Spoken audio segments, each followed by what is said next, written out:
Hello and welcome to Paula Armstrong Ceramics. In this video we are going to be looking at underglazes. Now underglazes are basically pigments that you can paint onto your clay to decorate things. They're the ones that get used in the pottery painting cafes. So when you go with your family and you pick your blank piece that you then get to paint with the colours and then you hand back for them to glaze and fire, those colours that you're painting on are underglazes. They can be paints like that, so you use a paintbrush to paint them on, but they do also come in pencils. So you can actually draw pictures with the pencils in the underglazes as well, which can make some really interesting effects. Some people, this works really well if they like sketching and doodling on their surfaces of their clay. They're fabulous for that. They do show a bit of texture, so it's like drawing on a textured piece of paper. But yeah, the drawings are great when you get to do them.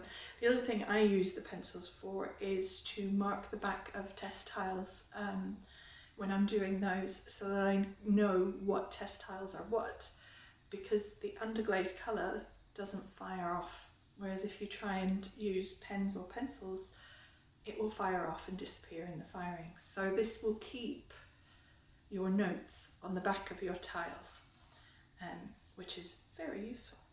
So there are some different techniques that you can do with underglazes. You can just, like I say, paint pictures with them.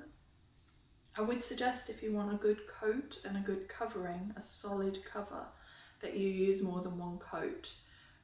They are very likely to show brush strokes, so they look very painterly. If you want something that doesn't have that brush stroke, that painterly effect, then you need more than one coat. There are other things you can do with them. You can do some inlay and you can do other kind of decorative techniques.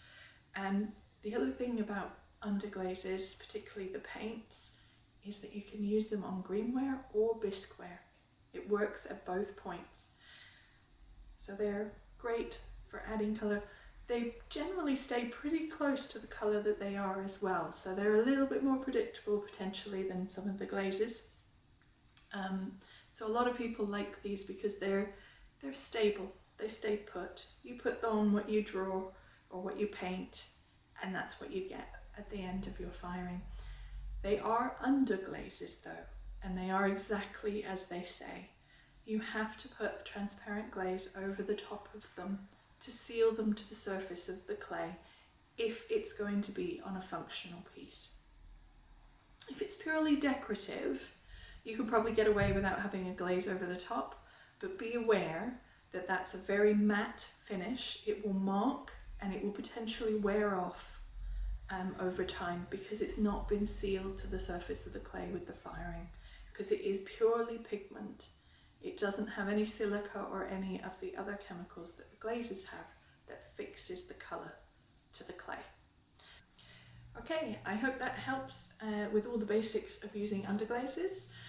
They're great fun to play with, so go have some fun, experiment, try them out, see what you think. Some people prefer them to glazes because of the stability. Personally, I prefer glazes because I prefer the unpredictability and the fact that you can layer up and get some different effects. But the choice is yours. Have fun.